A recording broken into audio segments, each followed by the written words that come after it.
Oke, selamat datang di pertemuan kuliah kita yang kedua ya. Kali ini Bapak akan bikin sebuah video mengenai eh, konsep risiko ya, pengertian, definisi dan lain sebagainya ya. Nah, di sini Bapak memiliki ilustrasi ya, ingin menjelaskan mengenai risiko itu apa sih? Sebenarnya konsep risiko itu apa sih? Nah, ini bisa digambarkan dengan ilustrasi beberapa gambar di sini ya, seperti bisa kalian lihat di sini ada gambar payung, ada gambar helm, kemudian ada gambar obat nyamuk. Nah, kira-kira apa yang ada di benak kalian nih? Melihat gambar payung misalnya ya. Nah, payung itu kan fungsinya untuk melindungi kita dari hujan ya. Jadi kadang kalau kita memasuki musim kemarau, musim hujan ya, kita kalau mau bepergian itu selalu persiapan. Membawa apa? Ya, membawa payung. Tujuannya untuk apa? Ya, agar nanti kalau kita di jalan itu tidak kena hujan ya, tidak basah, tidak kedinginan. Seperti itu. Nah, kemudian yang kedua, helm ini juga sama ya. Kita kalau naik kendaraan bermotor gitu ya, kita disuruh memakai helm ya, nah tilang ya, kalau tidak bawa helm. Itu apa tujuannya? Ya sebenarnya kan tujuannya baik ya. Eh, Kadang kita naik sepeda motor, ya selamat sampai tujuan, tidak jatuh, tidak tabrakan atau apa, kepala kita tidak cedera ya, karena kita mungkin naik motornya hati-hati itu ya, jalanan juga aman, kecepatan juga sedang-sedang saja gitu ya. Nah, akan tetapi sangat disarankan bahwa kita itu untuk tetap memakai helm. Tujuannya apa? Ya, tujuannya nanti kalau ya semisal ada apa-apa di jalan gitu ya, kita kecelakaan itu jatuh, kepala kita terbentur. Nah, itu dengan adanya atau dengan memakai helm, kita bisa melindungi kepala kita dari cedera ya. Bahkan bisa melindungi kita dari hal yang lebih fatal itu ya, bisa mungkin gegar otak atau bahkan meninggal dunia. Sama juga mungkin ini gambar selanjutnya itu obat nyamuk ya. Kalau kita tidur eh, apa? Sebelum kita tidur mungkin kalau di kamar kita itu banyak nyamuk, ya agar tidur kita itu nyenyak, tidur kita itu tidak diganggu oleh nyamuk, kita tidak digigit nyamuk ya. Di telinga kita tidak wung wung wung wung gitu ya. Terganggu oleh nyamuk sehingga nggak bisa tidur. Nah, untuk agar kita tidurnya bisa nyenyak, maka kita menyalakan namanya obat nyamuk. Nah,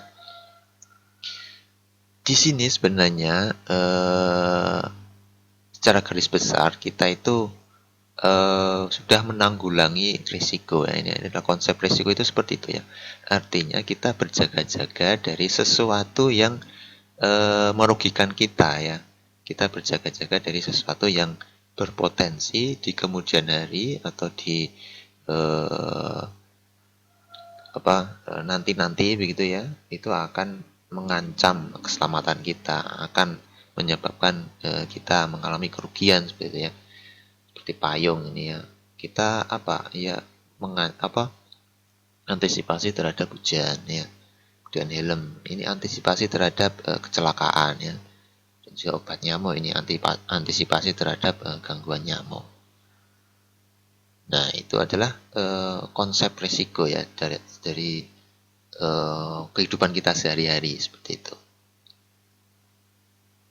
Nah, itu kan contoh kehidupan sehari-hari. Nah, sebenarnya di keuangan ini sebenarnya kita sudah lazim ya mengenal ya. Yang pertama adalah konsep insurance ya atau asuransi. Nah, itu tentu kita sudah sering mendengar dan kita bahkan mungkin juga sudah mengenal ya konsep yang nama asuransi. Nah, itu kan sebenarnya juga melindungi kita dari risiko ya, tergantung asuransinya jenis apa ya. Kalau asuransi kesehatan yang melindungi kita dari risiko kesehatannya. Siapa tahu nanti kita sakit. Nah, itu kan kalau kita kita sakit terus kemudian masuk masuk rumah sakit, opname gitu kan butuh biaya banyak. Nah, kita sudah ada cover dari asuransi. Nah, yang paling umum mungkin ya ini ya BPJS kesehatan ini ya. Ini kan kita membayar iuran tiap bulan gitu ya. Tiap bulan kita bayar 100 atau 200 ribu ya, tergantung kelasnya. Untuk apa? Untuk berjaga-jaga ya. Kalau misalnya nanti kita itu sakit, harus masuk rumah sakit, mendapat musibah, nah itu kita bisa ambilkan dana dari asuransi tersebut itu ya. Nah, ini adalah konsep risiko. Nah, ini secara alamiah manusia selalu memperhitungkan risiko. Seperti tadi di contoh pertama ini, kehidupan sehari-hari tadi.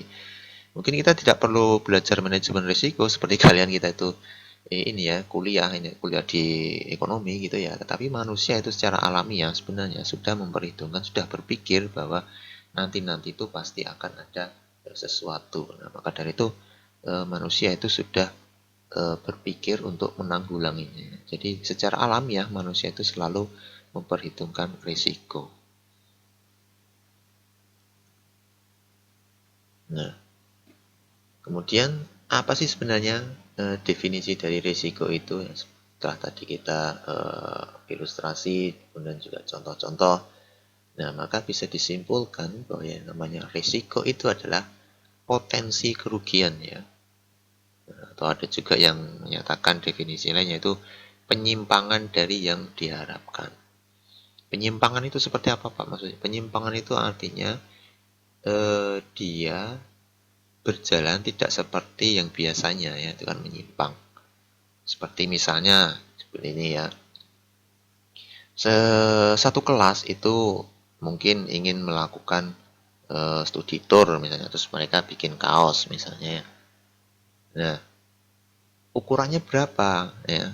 Kan setiap anak itu ukuran badannya berbeda-beda ya.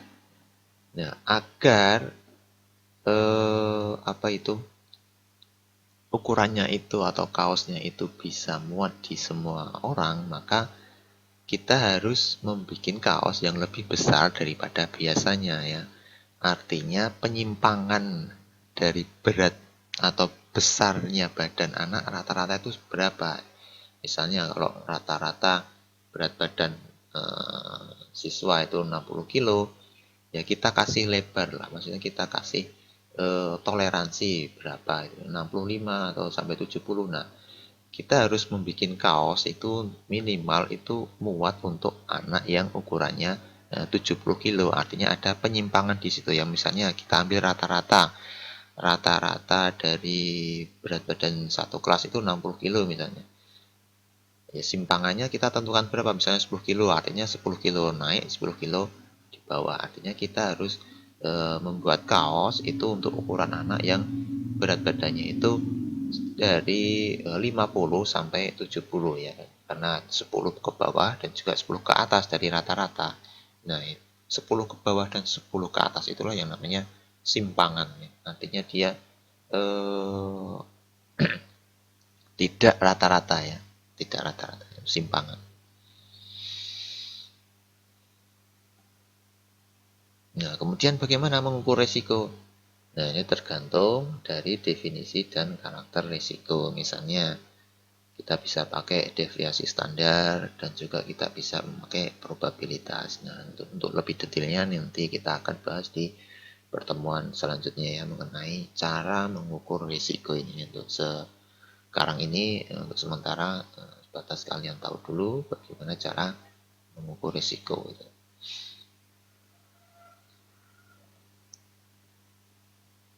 Nah, selanjutnya, mengapa ada risiko? Nah, risiko ini muncul karena adanya ketidakpastian ya. Siapa sih yang tahu pasti akan masa depan? Kan tidak ada ya. Ini kan fitrah ya, fitrah manusia ya. Fitrah manusia kita diberi keterbatasannya oleh Tuhan agar tidak mengetahui masa depan ya. Masa depan itu ditutup rahasia oleh Tuhan. Nah, maka dari itu karena kita tidak tahu, artinya kita tidak pasti, kita tidak bisa memastikan ya, bahwa nanti kita itu akan selamat atau akan celaka, bahwa nanti hari kita itu hari ini itu akan panas atau hujan. Nah, itu semuanya tidak pasti ya. Makanya kalau di dalam Islam kita itu mengenal kalau apa-apa itu kalau berjanji makanya kita disarankan untuk mengucapkan apa? Insya Allah ya. Nah, itu kan membuktikan bahwa masa depan itu tidak pasti. Artinya apa? Artinya di situ ada risiko ya. Selalu ada risiko. Nah, ini adalah beberapa tingkat ketidakpastiannya. Kita tadi sudah mengetahui bahwa masa depan atau di hari depan, di hari nanti itu tidak pasti. Nah, tapi sebenarnya tingkat ketidakpastian itu minimal bisa kita ukur ya, tingkatannya ya. Nah, ini jenis yang pertama itu tidak ada atau hampir pasti. Artinya ketidakpastiannya itu ada, artinya dia itu pasti ya. Karakteristiknya hasil bisa diprediksi dengan pasti. Contoh hukum alam ya. Nah, hukum alam itu maksudnya contohnya seperti kalau ada kelapa atau kelapa jatuh ya itu pasti jatuhnya ya ke bawah ya, bukan jatuhnya ke atas. Nah, hukum alam apa? Hukum alam gravitasi. Selalu menarik benda ke bawah, itu bisa kita pastikan. Kemudian yang kedua, ketidakpastian objektif. Nah, ini ketidakpastian yang hasilnya itu bisa diidentifikasi dan probabilitasnya diketahui. Contohnya permainan dadu atau kartu ya. Maksudnya seperti apa nih contohnya permainan dadunya? Di dalam permainan dadu itu kan ada 6 sisi. Nah, ya berarti peluangnya itu 1/6. Pasti angkanya yang muncul itu pasti 1, atau kalau enggak 2, atau kalau enggak 3, atau kalau enggak 4, atau kalau enggak 5, atau kalau enggak 6 ya. Pasti cuma di antara ke-6 angka itu, tidak mungkin ada yang lain. Ya. Begitu juga kartu ya. Kartu ada berapa? 52 ya. Ya pasti potensi kemunculan kartu itu ya pasti salah satu di antara ke-52 kartu itu. Nah, itu kan membuktikan bahwa objektif ya, artinya sudah terukur, sudah jelas. Kemungkinannya itu sudah jelas. Kemudian selanjutnya, lawannya objektif adalah ketidakpastian subjektif ya. Hasil bisa diidentifikasi, tapi probabilitasnya tidak diketahui ya. Contohnya kebakaran, kecelakaan mobil, dan juga investasi. Nah, investasi itu juga termasuk subjektif. Kenapa subjektif? Karena contoh dalam contoh investasi ya ini maksudnya. Karena misalnya orang ada yang suka dengan risiko ya, atau dia itu lawannya suka dengan risiko, menghindari risiko ya. Tentu berbeda ya antara dia memandang sebuah peluang investasi antara orang yang sifatnya itu menghindari risiko dengan orang yang penyuka risiko, maka dia pasti berbeda ya, tergantung karakter dari individu itu tadi, apakah dia penyuka atau penghindar dari risiko. Nah, maka dari itu saat dia mengatakan bahwa investasi ini penuh risiko atau tidak, itu kesimpulannya adalah subjektif, artinya tergantung dari diri pribadi masing-masing. Nah, kemudian tingkat ketidakpastian yang paling tinggi adalah sangat tidak pasti ya. Ini karakteristiknya hasil tidak bisa diidentifikasi dan probabilitas tidak diketahui. Contohnya eksplorasi luar angkasa. Nah, ini kan kita tidak tahu ya bahwa sebenarnya alien itu ada atau tidak ya. Kehidupan di luar bumi itu ada atau tidak. Itu sangat-sangat tidak pasti. Nah, selanjutnya kita masuk ke tipe risiko ya. Di sini ada risiko murni dan juga risiko spekulatif. Nah, apa itu risiko murni atau pure risk? Risiko murni adalah risiko di mana kemungkinan kerugian ada, ya. Tetapi kemungkinan keuntungan tidak ada. Jadi kita membicarakan potensi kerugian untuk risiko tipe ini. Beberapa contoh risiko tipe ini adalah risiko kecelakaan, kebakaran, dan semacamnya. Risiko lainnya banjir,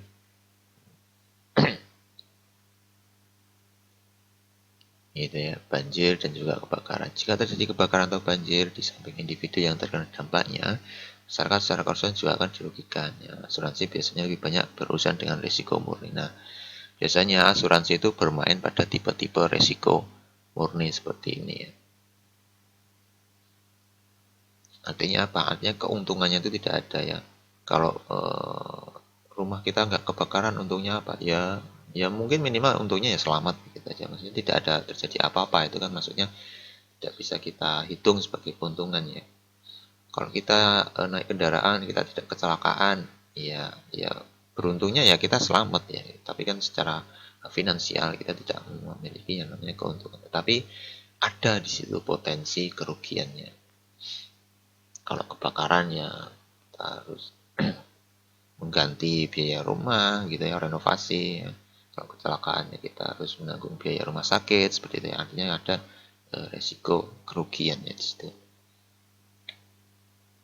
Kemudian yang kedua adalah resiko spekulatif. Nah, ini adalah resiko di mana kita mengharapkan terjadinya kerugian dan juga keuntungan. Nah, ini barangkali lazim di resiko kalau kita itu melakukan investasi ya, atau kita itu melakukan sebuah bisnis. Nah, itu di situ namanya risiko spekulatif. Karena di bisnis itu kalau kita untung, kita mendapatkan keuntungan secara finansial ya. Tapi kalau rugi, ya sebaliknya kita akan menderita kerugian secara finansial. Jadi ada kalau kita berhasil, kita mendapatkan keuntungan.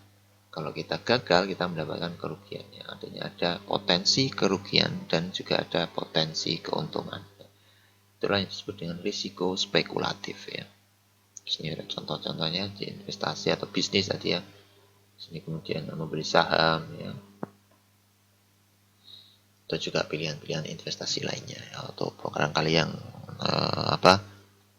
sekarang lagi naik daun investasi kripto seperti itu ya. Kalau harganya naik ya kita mendapatkan keuntungan ya, tapi kalau harganya turun ya kita rugi ya. Itu artinya kita spekulatif di situ. Namanya risiko spekulatif. Ya, selanjutnya adalah risiko statis ya. Muncul dari kondisi keseimbangan tertentu. Sebagai contoh, risiko terkena petir merupakan risiko yang muncul dari kondisi alam tertentu ya. Karakteristik risiko ini tidak berubah dari waktu ke waktu. Dan lawannya ini ya, lawannya ini. Risiko statis adalah risiko dinamis ya. Muncul dari perubahan kondisi tertentu. Sebagai contoh, perubahan kondisi masyarakat, perubahan teknologi, memunculkan jenis risiko baru. Misal jika masyarakat semakin kritis, sadar akan naiknya maka risiko hukum atau legal risk yang muncul karena masyarakat lebih berani mengajukan gugatan hukum terhadap perusahaan akan semakin besar. Dan bidang teknologi misalnya kita juga kalau buka toko secara offline itu ya terancam oleh toko online, itu juga masuk dalam risiko dinamis ini karena perubahan kondisi di masyarakat seperti itu ya. Selanjutnya adalah risiko objektif yang tadi ya sedikit sudah kita singgung, adalah risiko yang didasarkan pada observasi parameter yang objektif. Sebagai contoh, fluktuasi harga atau tingkat keuntungan investasi di pasar modal bisa diukur yang melalui standar deviasi.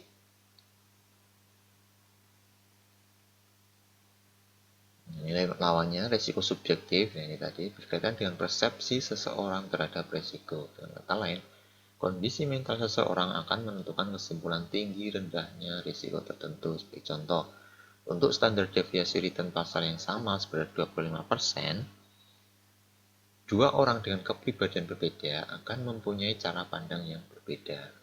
Orang yang konservatif, artinya dia menghindari risiko. Yang konservatif itu maksudnya akan menganggap risiko investasi di masa modal terlalu tinggi ya. Karena dia menghindari risiko sebesar 25% itu terlalu tinggi ya. Sementara bagi orang yang agresif atau penyuka risiko ya, investasi di pasar modal dengan standar deviasi 25% itu ini tidak terlalu tinggi, atau dia bilang ini sedang-sedang saja, medium saja. Nah, maka dari itu perhatikan bahwa kedua orang tersebut melihat pada risiko objektif yang sama 25% per tahun akan memiliki kesimpulan yang berbeda.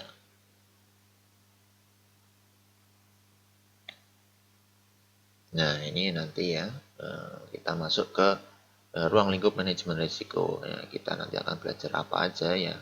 Yang pertama ini risk identification atau identifikasi risiko, kemudian risk analysis, analisis risiko, kemudian risk mitigation atau mitigasi risiko atau perpindahan yang memindah risiko gitu. Kemudian yang selanjutnya adalah risk monitoring and control atau pengendalian terhadap risiko. Nah, ini adalah ruang lingkup manajemen risiko yang nanti akan kita pelajari bersama. Oke, mungkin itu saja untuk video kali ini. Terima kasih atas perhatiannya. Wassalamualaikum warahmatullahi wabarakatuh.